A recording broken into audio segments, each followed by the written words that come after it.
तो गाइस कैसे हैं आप सब लोग। बैटल स्पिरिट के एपिसोड 145 के साथ हाजिर हो। तो इस एपिसोड की शुरुआत में दिखाते हैं कि हमारा मून बियोंग जो होता है वो रात के वक्त छत के ऊपर लेटा सिगरेट पी रहा होता है। जब वो वहां पर आराम से लेटा तारू की तरफ देख रहा होता है तो इसी के साथ ही रोग ऊपर आ जाता है और कहता है कि मुझे लगा था कि तुम यहीं पर रहोगे, तुम्हें तो यहाँ पर छत के ऊपर रहना काफी ज्यादा पसंद है, तुम अकेडमी में भी छत के ऊपर ही होते थे, दिखाई देते थे। तो वो कहता है कि मुझे यहाँ पर ये आदत बन चुकी है छत के ऊपर आकर लेटना। मून बियोंग जो होता है वो रोग से पूछता है कि ज़ाइवैंग का क्या वो सो गया है। तो रोग कहता है कि नहीं, वो तो चला गया। उसने कहा कि उसे एक पर्सनल अफेयर के लिए जाना है, उसे एक प्राइवेट बिजनेस पूरा करने के लिए जाना है, इसी वजह से वो चला गया है। तो मून बियोंग उसे कहता है कि अच्छा, तो उसके भी यहाँ पर पर्सनल अफेयर्स हैं। तो ये बात सुनने के बाद मां रोग उसे कहता है क्या उसके पर्सनल अफेयर्स नहीं हो सकते। इसी के साथ ही मून बियोंग उसे कहता है कि हो सकते हैं। मुझे लगता है कि यहाँ पर उसे किसी से प्यार हो गया, किसी लड़की के साथ वो रात गुजारने के लिए गया होगा। आखिर वो भी एक जवान लड़का है तो उसे भी यहाँ पर इस तरह के काम करने ही चाहिए। रोग उसे कहता है कि उसके चेहरे के एक्सप्रेशंस को देखकर तो मुझे ऐसा ही लग रहा था जिस तरह उसने मुझसे बात की थी कि मुझे यहाँ पर एक प्राइवेट मसले को हल करने के लिए जाना है,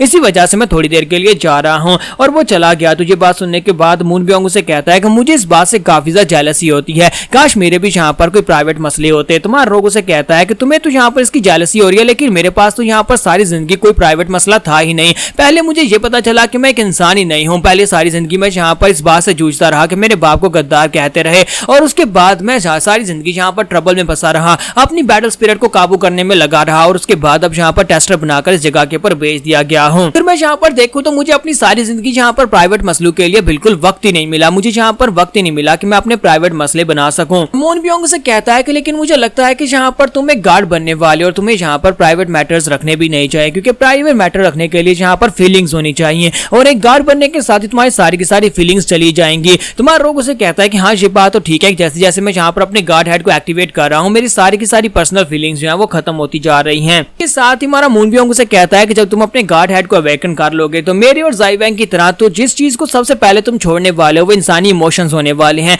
यानी कि इंसानों की भावनाओं को तुम्हें यहाँ पर पीछे छोड़ना पड़ेगा, तभी तुम एक गार्ड बन पाओगे। इसी के साथ ही मून बियोंग से कहता है कि मुझे बताओ रोग, क्या तुम्हें तुम्हारे दोस्त याद हैं? तुम्हारा रोग इसी के साथ ही अपने दोस्तों को वहां पर याद करता है। सबसे पहले तो उसके फादर, फिर उसकी मदर, फिर ग्रैनी, फिर हमारा डायरेक्टर और उसके अपने दोस्त जो होते हैं वो सारे के सारे उसे वहां पर याद आते हैं। जिन लोगों से वो रास्ते में मिला और जिन लोगों से यहाँ पर फाइनल राउंड में आकर मिला वो सभी लोग उसे याद आते हैं, लेकिन इसी के साथ ही वो सभी के सभी धुंधले पड़ते जा रहे होते हैं, यानी कि वो सभी लोग वहां पर से गायब होते जा रहे होते हैं। तो मून बियोंग उसे कहता है कि हाँ, मुझे लगता है कि वो सारी की सारी मेमोरीज जो है वो आहिस्ता आहिस्ता खत्म होती जा रही हैं और वो सारी यहाँ पर से खत्म हो जाएंगी, हमेशा के लिए खत्म हो जाएंगी। रोग कहता है कि इसका मतलब यह है कि ये सारे के सारे मेरे दोस्त जो है मुझसे छिन जाएंगे अगर मैं गार्ड बन जाता हूँ, लेकिन क्या वो लोग यहाँ पर मुझे भूल पाएंगे? तो मून बियोंग उसे कहता है कि हाँ, मुझे पता है कि यहाँ पर काफी ज्यादा ड्रामनी बात है, लेकिन कोई बात नहीं, हम लोग यहाँ पर कुछ और अच्छा करने के बारे में सोच रहे हैं। अगर हम लोग यहाँ पर गार्ड्स बन जाते हैं तो हम लोग कुछ ऐसा करेंगे जिससे काफी सारे इंसानों की जान बच सकती है। तुम्हारा रोग उसे कहता है कि तुम यहाँ पर ये कह रहे हो कि मुझे सारे के सारे इंसानी इमोशंस को भूलना पड़ेगा, लेकिन मुझे ये बताओ कि तुमने तो अपने गार्ड हेड को एक्टिवेट कर लिया है,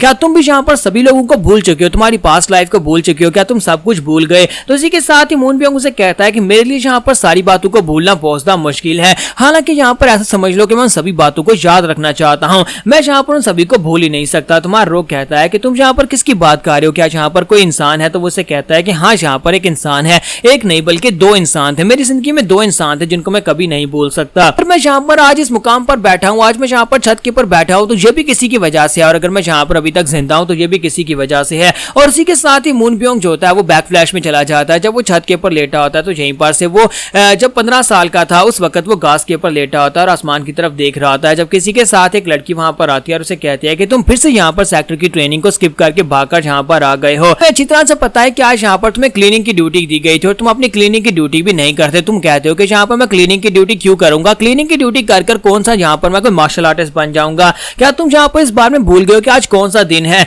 तुम्हारा मून बियोंग उसे कहता है कि आज कौन सा दिन है? ज़ाओ किंग, तुम यहाँ पर किस बारे में बात कर रही हो? मुझे नहीं याद आज यहाँ पर कौन सा दिन है। ज़ाओ किंग उसे कहते हैं कि बकवास बंद करो, चुपचाप मेरे साथ वापस चलो, जब भी यहाँ पर तुम्हारी क्लीनिंग की ड्यूटी लगती है तब तुम भाग कर आ जाते हो, तुम क्लीनिंग नहीं करते। तो मून बियोंग उसे कहता है कि मुझे ऐसा लगता है कि क्लीनिंग की ड्यूटी करके यहाँ पर जो कोई ट्रेनिंग नहीं है। मास्टर कहते हैं कि क्लीनिंग करते वक्त भी यहाँ पर ट्रेनिंग की जा सकती है, क्लीनिंग को भी ट्रेनिंग की तरह ही लिया जाए। और इसी के साथ ज़ाओ किंग उसके सर में पंच मारते हैं और उसे कहते हैं कि बकवास बंद करो, चुपचाप मेरे साथ चलो, तुम्हें यहाँ पर सेक्टर में आज होना चाहिए क्योंकि आज बहुत ही स्पेशल दिन है। और इसी के साथ वो खींचते हुए उसे अपने साथ लेकर वापस आ जाती है। तो जब वो उसे वापस लेकर आती है तो नेक्स्ट सीन हमें अगले दिन का दिखाया जाता है कि अगले दिन सुबह सुबह वो फिर से अपने साथ लेकर उसे ट्रेनिंग अरीना में आ जाती है और कहती है कि आज यहाँ पर तुम्हें ट्रेनिंग करनी होगी, बल्कि यहाँ पर पूरे साल में आज दिन जो होता है ये बहुत ज्यादा स्पेशल होता है। तो मून बियोंग उसे कहता है कि हाँ मुझे याद आ गया, आज यहाँ पर कौन सा दिन है, आज यहाँ पर सेक्टर के अंदर इनर सेक्टर कंपटीशन होने वाला है, जिसमें यहाँ पर लोग अपनी बैटल स्पिरिट को अवेकन करने के लिए फाइट करते हैं, यानी कि डिसाइपल्स को आपस में फाइट करवाया जाता है ताकि वो फाइटिंग के दौरान अपनी बैटल स्पिरिट को एक्टिवेट कर सकें। यहाँ पर किसी ना किसी को मौका दिया जाता है। ज़ाओ किंग उसे कहता है कि मुझे लगता है कि तुम्हें डिस्करेज होने की जरूरत नहीं है, हो सकता है कि इस बार फाइटिंग के दौरान तुम अपनी बैटल स्पिरिट को अवेकन कर लो, बिग ब्रदर हुआंग की तरह तुम भी यहाँ पर बैटल स्पिरिट को अवेकन कर लोगे तो फिर तुम्हें भी यहाँ पर काफी अच्छा भविष्य मिल सकता है। तो ये बात सुनने के बाद मून बियोंग वहां पर सोच रहा था, लगता है कि यहाँ पर ये फिनिक्स की बात कर रही है जिसे जीडो अपने साथ लेकर चला गया। मैं यहाँ पर आज भी इसी बारे में सोचता हूँ कि जीडो उसे क्यों अपने साथ लेकर और मुझे यहाँ पर क्यों छोड़कर चला गया। वो कमीना यहाँ पर से चला गया और अब यहाँ पर पता नहीं वो किस हाल में होगा, यानी कि हुआंग जो कि अब फिनिक्स बन चुका है, फिनिक्स इस वक्त पता नहीं कौन सी प्रैक्टिस कर रहा होगा, जबकि मैं यहाँ पर इस बेकार से सेक्टर में फंसा हुआ हूँ। इसी के साथ उनके मास्टर वहां पर आ जाते हैं। तो जैसे मास्टर वहां पर आते हैं तो वो सभी लोग जो होते हैं उसके सामने झुककर उसे ग्रीट करते हैं। तो यहाँ पर इस एल्डर के पास काफी सारे डिसाइपल्स होते हैं, जबकि मून बियोंग भी इसके पास ही होता है। तो इसी के साथ ही वो सीधा आकर सबसे पहले वो आकर ज़ाओ किंग के सर के ऊपर हाथ रखते हैं और उसे प्यार कर रहे होते हैं। तो ज़ाओ किंग भी काफी ज्यादा खुश होती है क्योंकि ज़ाओ किंग को उसने अपनी बेटी की तरह ही पाला होता है और मून बियोंग जो होता है वो भी यहाँ पर उसके साथ ही रहता है। ज़ाओ किंग और जो तीनों एक ही घर में रहते हैं। तो इसी के साथ ही मास्टर से कहते हैं कि मून बियोंग देखो तुम भी यहाँ पर आए हो, ये तुम्हारा तीसरा कंपटीशन होने वाला है, हो सकता है कि इस बार के कंपटीशन में तुम अपनी बैटल स्पिरिट को अवेकन कर लो। जबकि दूसरे लड़के जो होते हैं, जो सीनियर्स होते हैं, वो सारे के सारे इस बात से काफी ज्यादा गुस्सा आते हैं और कहते हैं कि मास्टर आप हमेशा इस लड़के की तरफदारी करते हैं, ये कभी अपना काम ठीक से नहीं करता और ना ही हमारे साथ यहाँ पर आकर प्रैक्टिस करता है। आपको क्या लगता है कि ये लड़का सिर्फ और सिर्फ अपनी बातों के साथ इस बैटल में अपनी बैटल स्पिरिट को एक्टिवेट कर पाएगा?